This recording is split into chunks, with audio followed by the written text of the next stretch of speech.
नमस्कार, आपलं स्वागत आहे. आयकॉन स्टील प्रस्तुत बिल्ड आयकॉन या उपक्रमामध्ये आज आम्ही आलो आहोत विटा सांगली इथं आणि माझ्यासोबत आहेत young engineer Prashant Mulik sir, जे मागच्या काही वर्षांपासून या फील्डमध्ये काम करतात. पण डिझायनिंगमध्ये स्पेशली ते जास्त काम करतात. त्यामुळे हं. 5,000 पेक्षा जास्त प्रोजेक्टचा टप्पा त्यांनी एवढ्या कमी वयात सुद्धा गाठलेला आहे. त्यामुळे त्यांच्या आजवरच्या या प्रवासाबद्दल, अनुभवाबद्दल आपण बिल्ड आयकॉन या प्लॅटफॉर्मवर त्यांच्याशी गप्पा मारणार आहोत. सगळ्यात आधी प्रश्न विचारायचा आहे ते म्हणजे तुमच्या शैक्षणिक पार्श्वभूमीबद्दल. म्हणजे तुमचं शालेय शिक्षण कुठून झालं? मग कॉलेज कुठून झालं? सगळ्यात महत्त्वाचं सिव्हिल इंजिनिअरिंग या फील्डमध्ये येण्यामागची प्रेरणा कोण? आणि तुम्ही मास्टर्स पण केलं. सो हा के-जी टू पी-जी असा प्रवास कसा होता? ते ऐकायचं आहे तुमच्याकडून. मी विटा स्कूलपर्यंत 10वी हं, केलं शिक्षण पूर्ण. हं, त्यानंतर 11-12वी मॉडर्न एज्युकेशन सोसायटी विटा. त्यानंतर AIT कॉलेज ऑफ इंजिनिअरिंग विटामध्ये मी डिग्री पूर्ण केली हं, सिव्हिल. त्यानंतर एमटेकला वालचंद कॉलेज ऑफ सांगलीला ॲडमिशन घेतलं. हं. 2017ला पासआउट सिव्हिल स्ट्रक्चरमधून. ओके. या क्षेत्रामधला म्हणजे येण्याचं कारण म्हणजे की वडील कॉन्ट्रॅक्टरच होते. हं. त्यामुळे तिथून प्रेरणा मिळाली. वाह! पण वडील कॉन्ट्रॅक्टर होते तुम्ही म्हणालात, वडील पण हं. त्याच फील्डमध्ये होते. मग तेव्हा काय काम करताना दडपण वगैरे येतं? का त्यांची मदत होते, मार्गदर्शन होतं का कसं होतं? हां, होतं ना मार्गदर्शन. बरोबर. पण आता आमचा एक्सपिरियन्स एवढा झालाय की त्यांना मार्गदर्शन घ्यावं वाह! लागतं वाह! वाह! क्या म्हणजे. बात है! मग हा वडिलांसाठी एक आनंदाचा क्षण असेल, की हं. आपला मुलगा पण याच फील्डमध्ये काम करतोय हं. आणि तो आता मास्टर्स पण त्यानं केलंय हं. आणि तो खरंच एका अर्थानं डिझायनिंग कन्सल्टिंगमध्ये जास्त आहे. हं. तर अशा अर्थानं पण त्यांना पण आनंद होत असेल. हो. तर कसा होता तो प्रसंग म्हणजे पहिले जेव्हा तुम्ही पहिला प्रोजेक्ट केला असेल आणि स्वतःचा इंडिपेंडंट आणि तो पूर्ण केला असेल किंवा तो मिळाला असेल, तेव्हा कसं होतं ते वातावरण आणि तो प्रोजेक्ट करताना तुम्हाला काय दडपण आलेलं, प्रेशर आलेलं, कसा पूर्ण केला, कोणाच्या रेफरन्सनं मिळाला?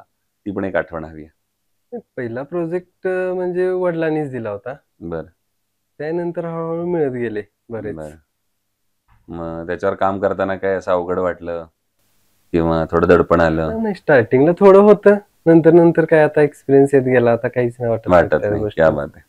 मग आता येऊया या इंडस्ट्रीतल्या काही प्रश्नांकडे. त्यातला एक हं. महत्त्वाचा प्रश्न म्हणजे तुम्ही आता स्वतः मास्टर्स केलेलं आहे. त्यामुळे हं. तुम्ही तंत्रज्ञानातला पण बदल या काही वर्षातला पण बघितलेला आहे. हो. तर तंत्रज्ञानाचा फायदा या क्षेत्रामध्ये आता तुम्हाला सॉफ्टवेअर अँगलनं कसा होतो? त्याबद्दल तुम्ही काय सांगाल?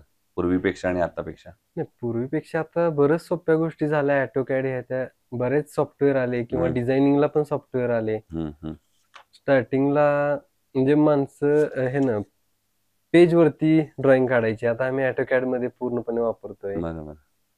किंवा बरेच STAAD Pro, हं, ETAB, हं, हं. हाय राईज बिल्डिंगसाठी वगैरे वापरतो डिझायनिंगला. हं.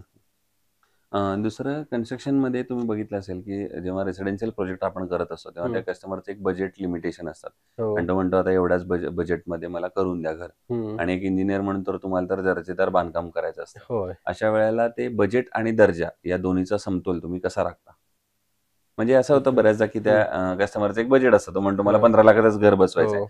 मग तुमचं बाकी जर स्टील डिझायनिंग, काँक्रीट अमुक-तमुकचा जर विचार हां, केला, तर ते फार पुढं गेलेलं असतं. बरोबर ना. हो. तर मग तुम्ही मग कुठल्या आयटम्समध्ये तुम्ही थोडीशी बचत करता आणि मग कुठल्या आयटममध्ये असं थोडंसं नाही हे करता? आता बऱ्यापैकी माणसांचं सेव्हिंग म्हणजे स्टीलमध्येच करायचं बघतात सगळे नॉर्मली. बरोबर, बरोबर. मग स्टीलमध्ये जेवढं सेव्हिंग होईल तेवढं ते जास्त. तुम्ही बघता. हं.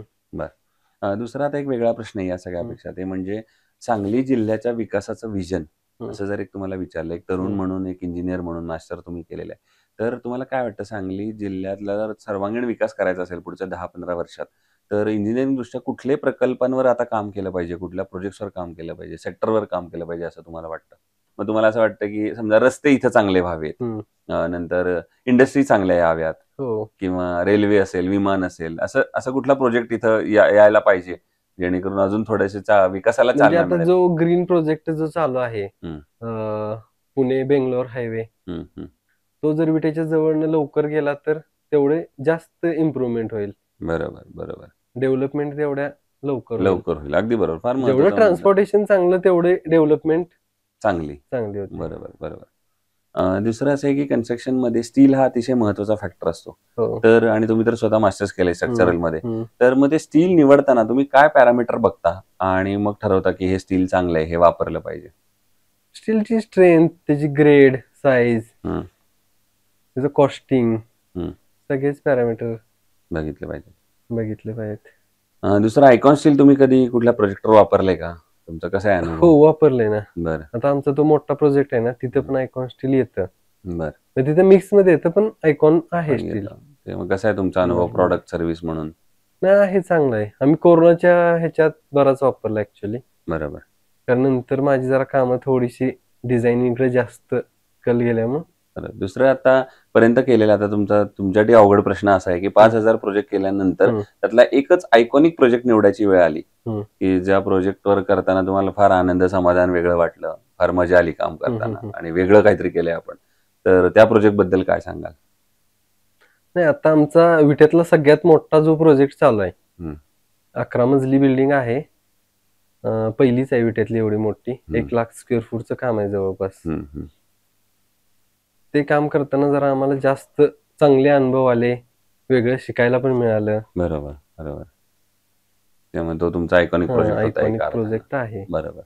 आणि आता शेवटचा प्रश्न म्हणजे या क्षेत्रात जे आता तरुण इंजिनियर तुमच्यासारखेच येत आहेत, ज्यांना तुमच्यासारखं डिझायनिंगमध्ये किंवा प्रॅक्टिसिंगमध्ये पण पुढे जायचंय, तर त्यांच्यासाठी तुम्ही एक सिनियर म्हणून, मित्र म्हणून काय सल्ला द्याल? म्हणजे कशाच्या बाबतीत आणि या क्षेत्रात यायचं असेल, यशस्वी व्हायचं असेल, पुढे जायचं असेल, काम करायचं असेल, तर किंवा तुमच्या सक्सेसचा फॉर्म्युला काय आहे? तो सांगा तुम्ही, सिक्रेट फॉर्म्युला. प्रॉपरली किती जरी झालं तरी स्वतः काम केलं पाहिजे. हं, जास्तीत जास्त वेळ कामात घालवून, म्हणजे सकाळी 8 ते संध्याकाळी 8 तुम्ही वर्क केलं हं, हं. तर तुमचा कुठेतरी म्हणजे तुमचा प्रोग्रेस आहे. बरोबर. म्हणजे पैशाच्याच मागे पळणं असं नाहीये, पण एक नाव कमवण्यासाठी वगैरे सगळ्याच गोष्टी असतात. हं, हं, हं. बरोबर. सो हे होते इंजिनियर प्रशांत मुळीक सर आणि त्यांनी त्यांच्या अनुभवाबद्दल तर सांगितलंच, पण सगळ्यात महत्त्वाचं म्हणजे ते या विट्यामध्ये सर्व विट्यातल्या लोकांची, रहिवाशांची, सगळ्या इथल्या इंजिनियरची मान उंचावेल असा एक प्रकल्प करतायत. एवढा मोठा हायरेस्ट टॉवर या क्षेत्राने करतायत. तर असंच तुम्हाला उत्तमोत्तम तुमच्या हातून आयकॉनिक प्रोजेक्ट घडवत भविष्यात याच आयकॉन स्टीलतर्फे मनःपूर्वक शुभेच्छा.